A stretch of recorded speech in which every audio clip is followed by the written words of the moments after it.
хамт олонд гал голомтоо бадраасны 75 жилийн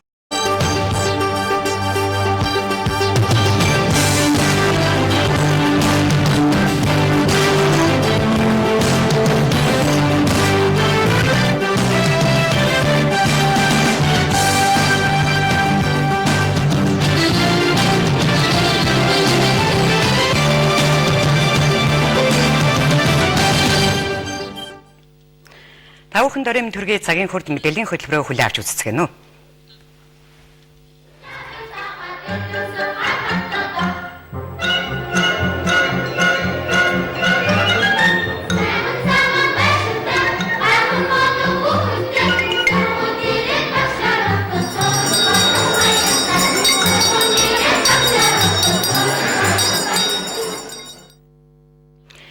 Өнөөдөр 9-р сарын 1 хүүхэд бүр энэ өглөөг сэтгэл догдлон хүлээж томчууд ч гэсэн хүүхэд насаа дурсдаг.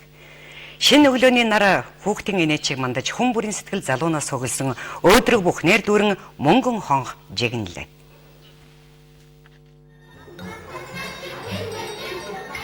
Хайр хаанаас эхэлдэг вэ гэж томчууд энээсээ асууж харин хүүхдүүд түнд нь биднээс гэж хариулах шиг нэгэн шинэ өглөө эхэллээ. Урах нартаа оролцсон цэцгэс шиг багчвал сургуулийн зүг хөвгч жирийн өдөр шиг хэрнээ сэтгэл догдсон олон өнг энэ өглөөг ирэлцсэн.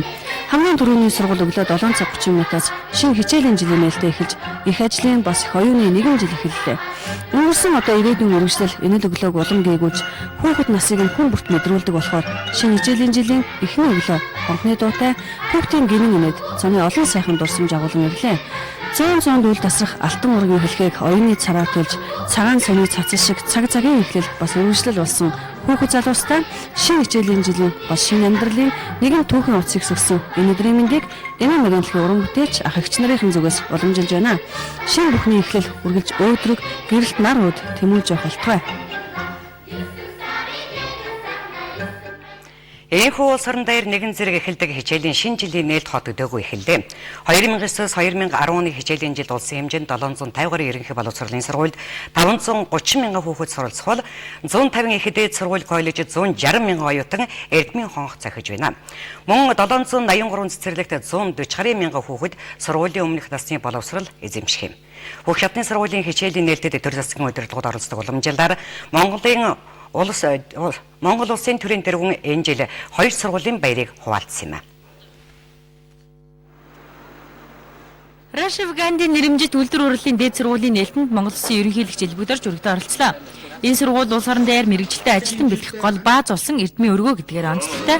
За автомеханик, үнд чулууны дархан, уран сэлбэр, оёдлын эсгүүргээд 30 орчим мэрэгчлэр эсэлт авдаг. За энэ жил 2000 орчим суралцагч эрдэмт чамдах гэж байгаа юм байна. За тэд бүтээлийнхаа дээжээр гаргасан үзэсгэлэнгээр ерөнхийлөгчийг ухтлаа.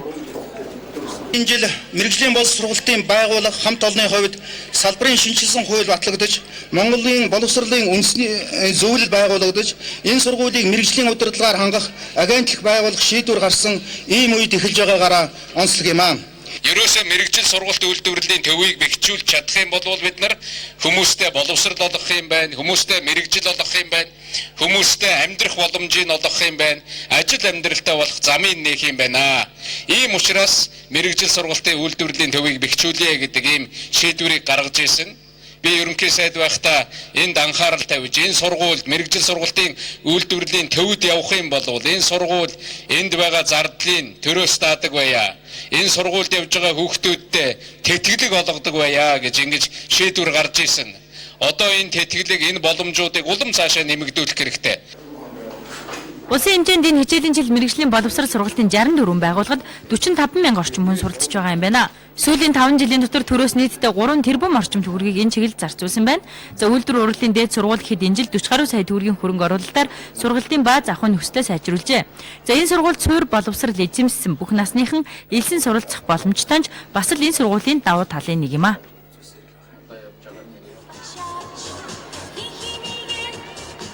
Харин Монгол Улсын ерөнхийлөгчийн зочсон дараагийн сургууль бол 1921 онд анхны сурагчаа хүлээн авч байсан 88 жилийн түүх 3 дугаар сургууль байлаа.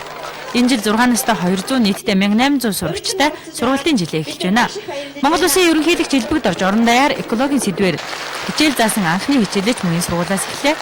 За дэлхийн нийтээр анхаарал хандуулж байгаа байгаль их дэлхийг хамгаалахад том жижиг гэлтгүй за бүгдээрээ оролцож Мод тарих, гэлгуурууднаас татгалзах, ундааны саваа тааралцсан газраа хаяхгүй байх гэд байгалаа хамгаалах олон зүйлийг өөрөөсөө эхлэхийг уриалсан нь энэ хичээлийн гол агуулга байсан. Нүүрс машины утаа хасаагүй хайсан хог хаяглаас болж хүлэмжийг хийхээр ялгардаг. За энэ агаар мандлыг бохирдуулснаар дэлхийн хэмжээнд дулаар л үсэд байгааг ч хүүхдүүдэд тайлбарлаа. Сүүлийн 100 жилд дэлхийн 1 градусаар халсан бол харин манай эх оронд 2 хэмээр халсан гэсэн судалгаа байгаа юм байна. За ер нь 2009 оны судалгаагаар манай улсад 850 орчим гол горигч хэрэгсэн байна. Энэ зуунд энэ үед бид нар энэ тухай ард иргэдтэй хүүхдүүдтэй ойлгуулахгүй бол та нарын ирээдүй ямар болох вэ? Хүнд болно. Хэцүү болно. Хоол хүнс багасч эхэлнэ. Дэлхий халснаас болоод юу болтгоо? Энэ дэлхийн чин гадаргын 70% нь. 70% нь юу байдаг вэ? Дэлхийн гадаргын ихэнх нь ус байдаг тийм ээ. Газар хэдэн хувийг эзэлдэг вэ? Мэдж байгаа хүүхд байна уу?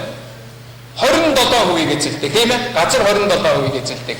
Тэгэхээр 70% нь ус, 27% нь газар гэдээ боддоо. Тэгэхээр хэдэн хувь ард талд нь үлдэж байна? 3% нь юу эзэлдэг байх вэ? Мөс эзэлдэг. Тэгэхээр энэ 3% мөс эзэлж энэ дэлхий чинь өөрөө сэрүүхэн байдаг. Ийхүү дэлхийн ээжигээ хайрлахад хүүхэд бүр оролцох, юу хийж чадхаасаа байгалаа аврах хамгаалах ажлаа эхлэхийг уриалж байна. За сургууль бүр энэ сэдвээр тусгай булган гаргахыг цаанд болгож байна. Мөн энэ чиглэлээр ажиллаж байгаа санаачлаг гаргаж байгаа хүмүүсийг дэмжиж Монгол Улсын ерөнхийлөгч амлалаа. Мөн энэ 9-р сард Нью-Йорк хотно болох нэгдсэн үндэстний байгууллагын дээд чуулган дээр уриалга гаргахаа хэлж байлаа. Түүнчлэн хичээлд нь хамгийн идэвхтэй оролцсон сурагч Мөнх Улсын дагнист ерөнхий сайд байхдаа мөн ерөнхийлөгч болсноосоо хойш хэрэгэлсээр ирсэн өөрийн үзгээд дурсгал болгон үлдээсэн юм а. Хотын ууган сургуулиудын нэг шавь цагсалбар сургууль энэ жил 1800 сурагч хүлээн аван эрдмийн гараанд хүргэж байна. Залбарын сайд нь бусад сургуулиас онцлон оролцсон энэ сургуулийн хичээлийн шинэ жилийн нээлтээс одоо та бүхэнд хүргэе.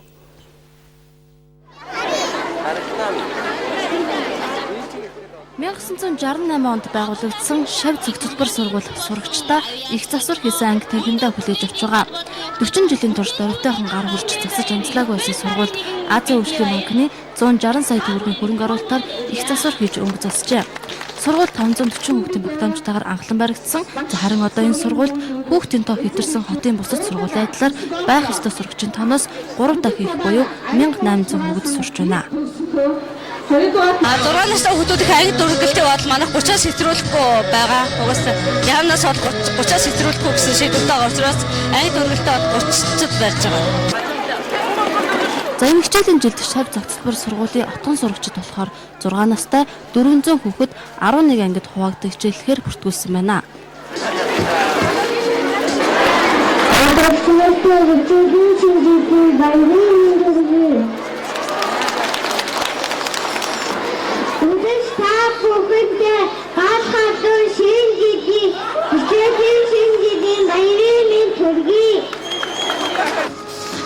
Харин өнгөрсөн жилийн энэ өдөр бас л анхудаа анги танхимд сууж дэвтэр үзэг нийлүүлж байсан энэ жилийн 7 наснууд одоо 2 дугаар ангид орж байна. Тэд 10 жилийн дараа сургуулаа төгснө. Бүх үсэг номоо цээжилсэн үү? Уншиж чадж байгаа юу? Чадж байгаа. За хэдгээр ангид орох гэж байна? 2 дугаар ангид орох гэж байгаа. Үсгээ цээжилсэн үү? Цээжилсэн. Сарын нэмийн төргийн Баярлалаа. Таньчаас 9 сарын нэмийн төргийн. За энэ жил анх удаа сургуулийн босгаалгаж дэвтэр дэлгэн үзэг барьж байгаа багчууд 12 жилийн тогтолцоотой сургуулийн ууган сурагчид болж байна. За тэдний үзэг ном сурах зүйл нь өнгөрсөн жилийн 1-р ангийнхнаас өөр байгаа. За энэ бол 2009-оос 2010 оны хичээлийн шинжилгээний нэг том онцлог юм а. За сургуучгийн агуулгыг одоо сайжруулах, чанарыг сайжруулах, сургалтын хөтөлбөрийг илүү боловсронгуй болгох, сургалтын одоо хөтөлбөрийн стандартыг шинжлэх гэсэн ийм зорилтуудыг тавьж байгаа.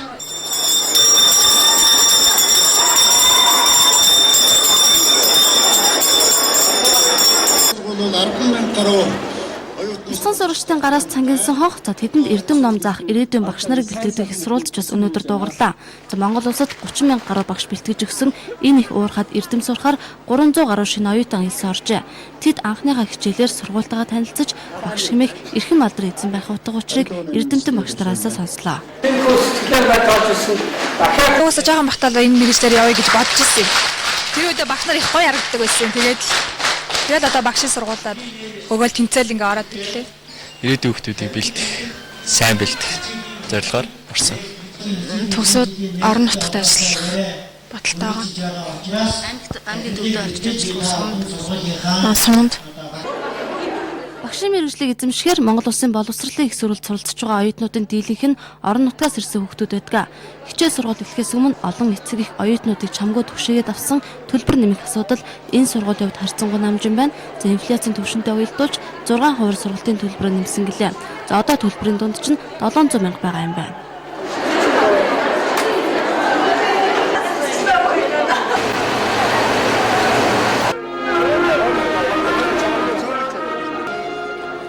Хонхны дуу цагийнсан 9-р сарын 1-ний өглөө 1-р сургуулийн нээлт өглөө 8 цагаас эхэллээ.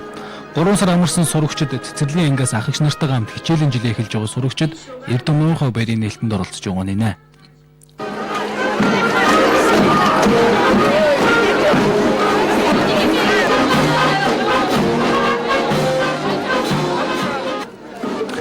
Энэ хичээлийн жил бол ерөнхий боловсролын сургуулиуд 2 дахь удаага 6 наснуудыг 1-р ангид эсвэлж байгаа. За 1-р сургуулийн хувьд энэ жил 170 орчим 6 наснууд 1-р ангид элсэн ороод байна. Яагаад үлцээ? Ааваа тасцээ. Арга тэндэг. Тэгээд Хичээлийн хэрэгслийг бүгдийг нь бэлтгэсэн байгаа юм. бэлтгэсэн байгаа. Би 6 настай. Тэгээ өнтөө ирсэн хичээлдээ. Ээжтэй гэрсэн. Сарын 1-ний өглөө гоё байна их олон хүүхд цугларсан байсан. Гоё. Надинэрэг нөгөө нэрэмэн гонж гэдэг нөгөө нэрэмэн ариуслан гэдэг. Хин гэдэг үлээ? Амар. 1-р ангид. Жилээс жил ерөнхий боловсролын сургуульд элсэн орж байгаа сурагчдын тоо нэмэгдсээр байгаа. За энэ жилийн хувьд 5500 орчим сурагчдын суудлаар сургуулиуд суудлынхаа төв нэмсэн. За энэ дээр сургуулийн засварын ажил хийгдсэн. За одоогийн байдлаар улсын хэмжээнд 10 гаруй сургуулийн засварын ажил дуусаагүй байна. Зарим ууган дунд сургуулийн хувьд өөрсдийн дотоод нөөц бололцоогоо ашиглаж засварын ажлаа дуусгаад байна. За энэ хичээлийн жилд ерөнхий боловсролын сургууль 3 өөр хөтөлбөр төлөвлөгөөгөөр хичээлэн энэ жилээс эхлээд бүх сурагчдад сурах хүчийг үн төлбөргүй хэрэглүүлэх юм ажил эхэлж байна. За ингээд ер нь одоо боловсролын шинжилгээний ажил одоо улам гүнзгийрч хийгдэнэ энэ жил. За энэ хүн манай улсын ууган сургуулийн нэг 78 дахь намартайгаа зовлогож байна. 2000-аас 2010 оны хичээлийн жил боловсролын салбарын хувьд шилжилтийн үе гэж тодорхойлогдож байгаа болохоор 1-р сургуулийн хувьд ч юм уу шилжилтийн үеийг амжилт бүтээгээд дүүрэн давах төлөвлөгөөтэй байна. Хэдэн 10 км явж байж сургуульд хүрдэг байсан захын хорооллын тэр дундаа хой чиглэлийн цусланд амьдардаг хүүхдүүд гэртээгээ ойрхон сургуультай болжээ. Нийслэлийн одхон сургууль ууган сурагчтай хүлээж авсан тухай сурвалжлыг одоо та бүхэн түргэе.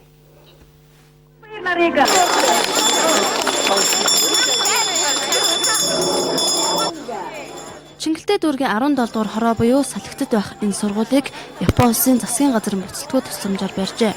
640 хүүхдийн багтаамжтай энэ сургуулийг байгуулснаар ойр хавийн бусад сургуульд нэмэгдэж байсан ач чадвар багасч хүүхдүүд сургуульдаа явах гэж хол зам туулах шаардлагагүй болжээ. Манай улсын засгийн газрын хөгжлийн хамтын ажиллагааны нэгэн хэлбэр болох төслийн бус буцалтгүй тусламж 13 дахь жилдээ амжилттай явуулж байна. Энэ хөтөлбөрт 18.6 тэрбум йений тусламжийг бараа хэлбэрээр нийлүүлсэн байдаг юм а. За энэ бараа бүтээлийн борлуулалтын орлогоос тусламжийн орлогын сан бүрдүүлдэг. За энэ сангаас 117 дахь сургуулийг барих хөрөнгийг гаргасан. Сургуулийн барилга бүрэн ашиглалтад орсож гисэн харин сандал ширээ материалыг бааз бүрдэж амжааг байна. Яамнаас төсөв хөрөнгө гаргаж 117 дугаар сургуулийн сандал ширээ бусад материалыг нийлүүлэхээр болсон юм байна. За шинэхэн сургуулийн хаалгыг анхлан татахаар 500 гаруй хүүхэд бүртгүүлсэн байна. Энэ би 9 сурч байсан. Ханы материал дэдэг сургууль.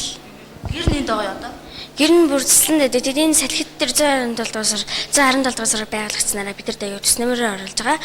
Холоос маш хол явж тэгээд ирсэн юу. Өлүүд амар хэцүү байсан. Хотод одоо гэрээс явсан амар баяртай. Хөөж хэцүү байсан. Унааны мөнгө өөл их хэцүү байсан.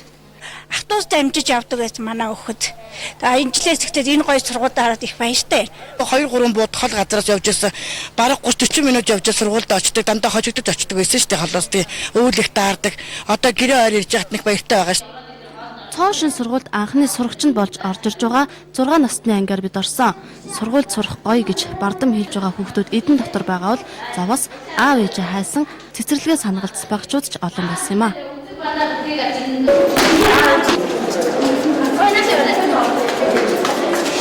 Энэхүү нийслэлийн захын хороололд шинээр сургууль нээгдэж байгаа бол зарим дүүргийн ерөнхий боловсролын сургуулийн ачаал нь өндөр байна. Ялангуяа энэ жил 1-р ангид орж байгаа сурагчийн тоо бэлтгэсэн анги танхимдаа багтахгүй шинээр анги нээхэд хүрээд байна.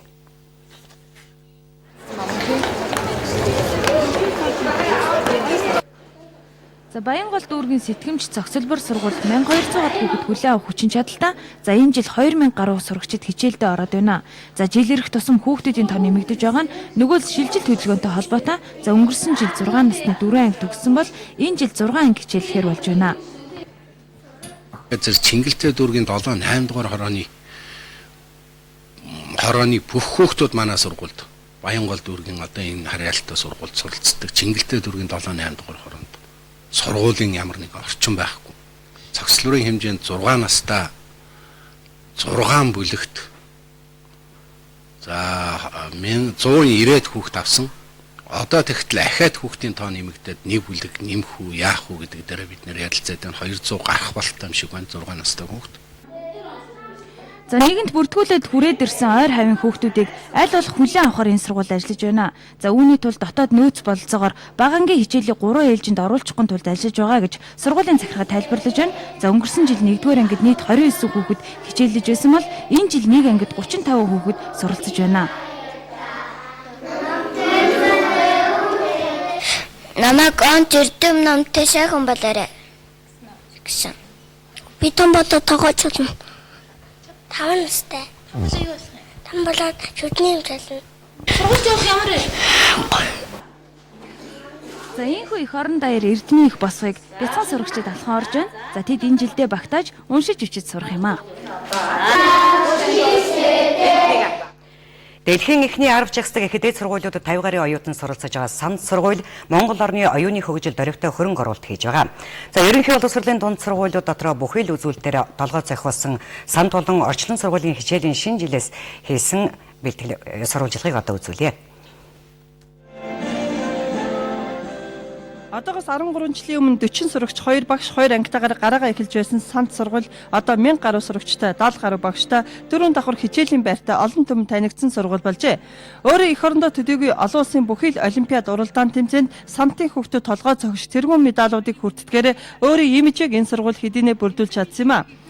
Санд сургуулийн төгсөгчдийн 80% нь 700-аас 800 оноо авдаг сурагчид нь Монголынхоо нэртэй ихтэй сургуулиуд төдийгүй дэлхийд хүлээн зөвшөөрөгдсөн алдартай эхний 10 сургуулийн босгогч давж чадсан өнөөдөр эдний бахархал болжээ. Тус сургуулийн нээлтэд оролцсон эрхэм түшээлч үүнийг нотлон ярьж байлаа. Бүх хүмүүст хичээлийн шинэ жилийн баярын мэндийг төшөөлье. Манай санд сургуулийн одоо хүүхдүүд олон улсын нэр хүндтэй олимпиадуудад тэргуун байруудыг эзэлж Монголыг бас одоо оюуныхаа хүч чадлаараа нэр хүндтэй юм а гэдгийг харуулж сурталчилж байгаа гэж ойлгодог.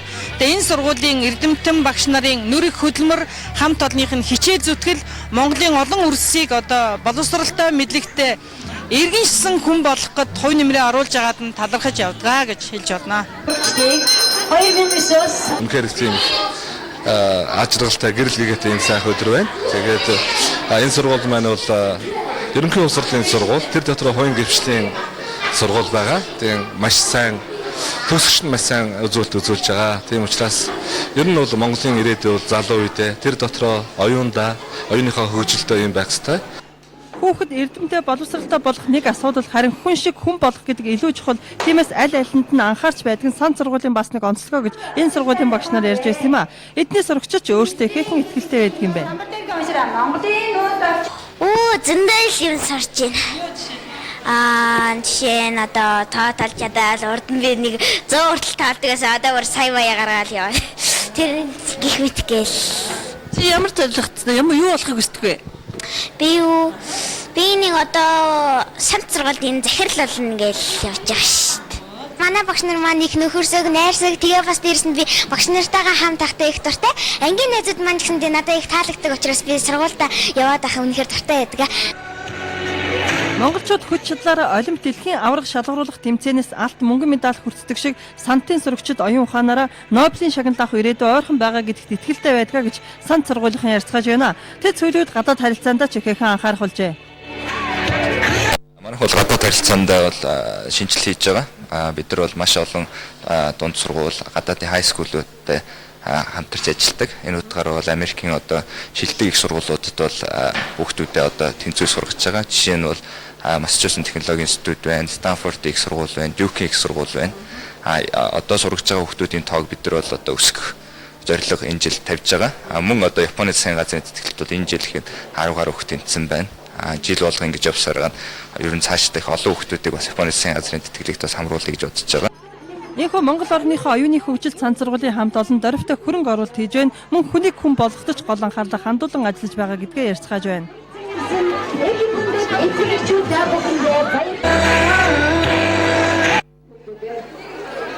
Бид дэлхийн Монгол иргэнийг бэлтгэнэ гэсэн сайхан уриатай орчлон сургуулийн төгсөгчд өнөөдөр мөн л өөрийн болоод дэлхийн нэр хүндтэй сургуулиудын шалгуурыг давж багш эцэг эхчүүдэд баярлуулах болсон.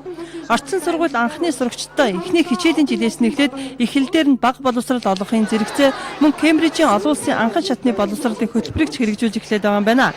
Ингээд орчлонгийн бяцхан жаалуудын сэтгэлийг сонирхцгоё.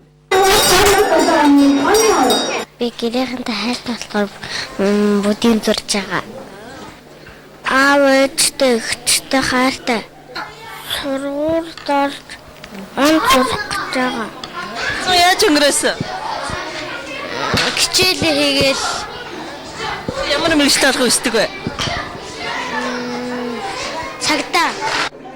Хүүхдэд ээлтэй хүчирхийлэлгүй аюулгүй орчин байхыг бид нэгдүгээр тавьдаг гэж орчлон сургуулийн захирал ярьж байсан. Тэгэхэд ч хүн бүр физикч, математикч болох албагүй харин зөв хүн болох ёстой гэдэг үднээс сургууль хүмүүжлийн ажилдаа ханддаг байна. Энэ сургууль мөн олон улсын хөтөлбөрийг хэрэгжүүлж байгаа юм байна. Манай сургууль бол яг Монгол улсад анх удаага үндэсний боловсон өвчтүүдийн тусламжтайгаар олон улсын хөтөлбөрийг хэрэгжүүлж чадсан онцлог юм сургууль байгаа. За, намайг контент нараа ярин зүтг. Мундахтай. За, өөр аваагүй хүүхдээ наа. Дээд боловсролын салбарт хоёрын хвшлийнхэн орж ирээд 20 орчим жил болж байна.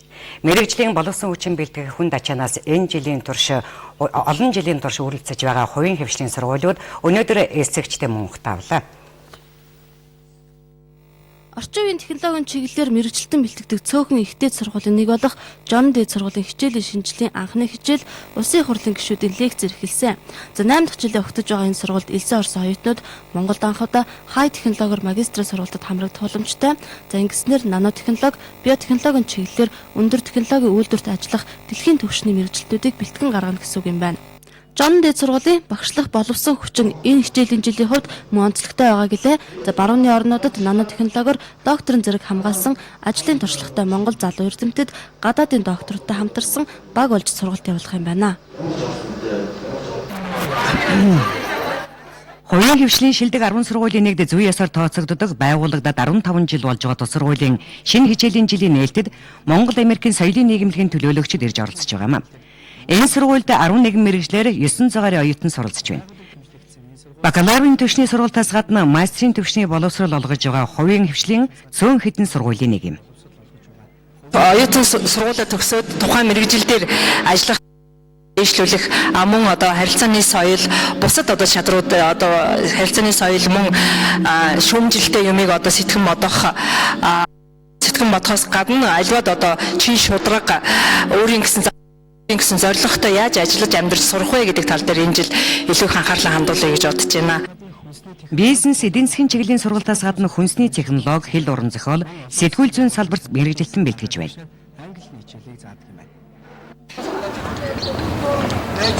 За Монгол бизнес дээд сургууль байгуулагдаад 18 жил болж байгаа манай улсын ууган сургуулиудын нэг юм. За энэ жил 800-аад оюутан ирээдүйд эдийн засагч татвар банкны салбарт ажиллахаар суралцж байна. Бас энэ хичээлийн жилийн нэг онцлог одоо зүйлийг хэлэх юм бол сургууль өөрөөхөө иргэдээ гадаадын өндөр хөгжилтэй орнуудад эрдмийн зэрэг цол хамгаалсан доктор, судлаач багш нарын бүрэлдэхүүнтэйгээр өөрийн сургуулийн дэргэд эдийн засгийн судалгаа, шинжилгээний бие даасан хүрээлэн байгуулж одоо ажиллаа эхэлж байна. За энэ сургуулийн хувьд дан ганц дээд боловсролтой мэрэгчлэн бэлтгээ зогсохгүй мэрэгжил сургалт үйлдвэрлэлийн төв ажиллаж байна. За 2 дахь жилдээ явагдаж байгаа энэхүү сургалтаар за компьютер програм хангамжийн мэрэгчлэр төгсөн гарч байгаа юм а.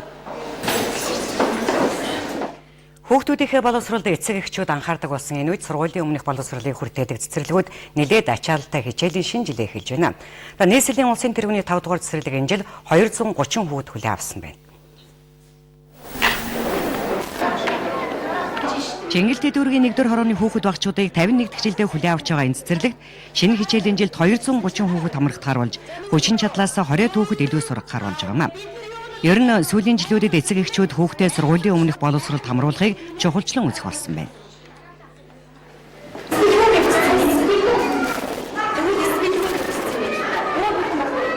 Хуучин манайх дандаа юм холимог хангууд байсан бол одоо энэ жилд дараа хүүхдүүд сургууль бэлтгэхэд бол маш их төхөмтэй.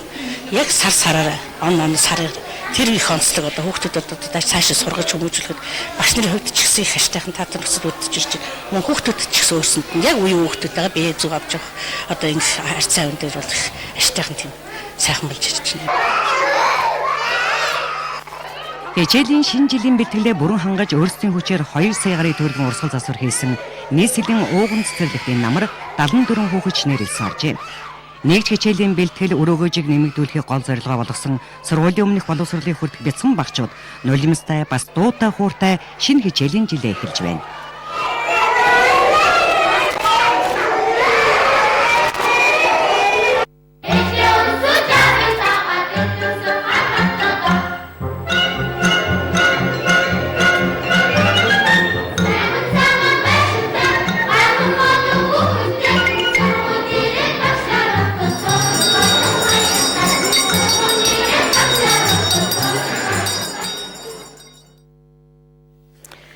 Улсын ургацын комисс өнөөдөр анхны хурлаа хийж намрын ургац хураалттай холбоотой зарим асуудлыг авч хэлцлээ.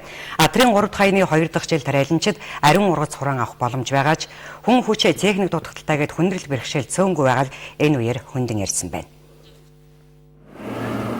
Ургацын урдчилсан балансаар энэ намар 335 мянган тонн буудай, 150 мянган тонн төмс, 99.2 мянган тонн хүнсний ногоо хураан авах тооцоо гарчээ. Үүнээс 2010 оны тариалалтад 42.8 мянган тонн, улсын үрийн нөөцөд 9.9 мянган тонн, Монгол улсыг хөгжүүлэх санд 180 мянган тонн, гурлийн үйлдвэрүүдэд 56.2 мянган тонн буудай нийлүүлэх юм байна. Монголчууд бид атар газар эзэмшсэний 50 жилийн ойгоо 93 оноос хойш анхудаа улсын хэмжээнд 300 мянган тонн давсан ургац хураан авах боломжтой амжилтаар өгтөж байгаа юм. За балансаар бол 335 мянган тонн будааг авахаа гэсэн ийм ерөнхий баланс гарсан. Бидний төлөвлөж өгсөн тоо бол нийт улсын хэрэгцээний 75% буюу 300 мянган тонныг авна гэсэн зорилго тавьж ажил тариалалтаа хийсэн. Өнөөдрийн байдлаар бол толгойн болцсон. Ургацаа ерөнхий югаар тогтоосон байдал нь бол нийт 83.3%-ийг хангах хэмжээний 335 мянган тонн будааг авчих болцоо байна гэсэн ийм тав. За тариаланчдын хөлс хүчээр тарж ургуулсан өвөр тэрэ төмс хүнсний ногоогоо төлөвлөсөн хэмжээнд хураан авч чадах хэсэг нь цаг агаараас шууд хамааралтай. Хэдийгээр энэ жил хур бороо элбэг байж ургацын болцоод эргээр нөлөөлсөн ч ургац хураалтын үед цаг агаар тэмч таатай байхгүй болохыг цаг уурчид хэлж байна.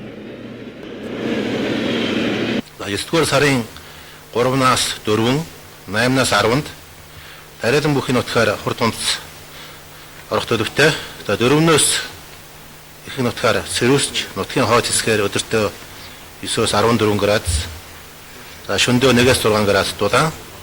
Хөрсөн дээр 0-аас 5 градус хүрч 5 градус хүрч зочир хөдөрхийн төлөвтэй байгаа. Сарын 2 дугаар 10 хоногийн ихээр нутгийн баруун хэсгээр за сарын дунд үеэр болон 3 дугаар 10 хоногийн ихээр ихэнх нутгаар за мөн дунд үеэр болон сарын эцсээр нутгийн хойд хэсгээр урд тундас за уулархын нутгаар бол нойтон цас орох энэ төлөвтэй байгаа. За намрын ургац хураалтын ажилд хүн хүч техник дутагдaltaй байгааг газар тариалангийн гол бүс нутгууд болох Төв Сэлэн аймгийн удирдлагууд хэлж байсан юм а. Төв аймаг гэхэд зарим аймагт ашиглагдахгүй байгаа компанийг татаамчирч засвар үйлчлэгээ хийсэн ч ургацаа бүрэн хураан авахд хүрэлцэхгүй юм байна. За дээрх байдлаар ургац хураалтын ажлыг хийж гүйцэтгэхэд 57,952 жишмэл гарагийн ажил хийх нэг компанид дунджаар 400 17 жишмэлга оногдож байгаа нь улсын дундаж нормоос нэг компанид 97 одоо гаагаар илүү буюу 42 одоо компани дутагдах тооцоо гарч байгаа. Энэ ургац сургаалтын өмнө одоо төвөр тарианы компани, ангиллын жаатаг, будаа цэвэрлэгч, будаа ачигч зэрэг одоо техник тоног төхөөрөмжүүд оруулж ирээч гэж. За ургац харьцангуй сайн байгаатай холбогдуулаад зарим аж ахуйн нэгжид байгаа чанарын шаардлага хангасан юм агуулгах зойр савнууд байж байгаа. Энэ үгээр ургац улсын хэмжээнд бол агуулгах савны бүртэмж хангамж муу байгаа учраас манай аймгийн одоо шаардлага хангасан аж ахуйн нэгжүүдийн энэ зойр агуулгах савнд бас удаа хадгалах боломжтой гэдгийг бас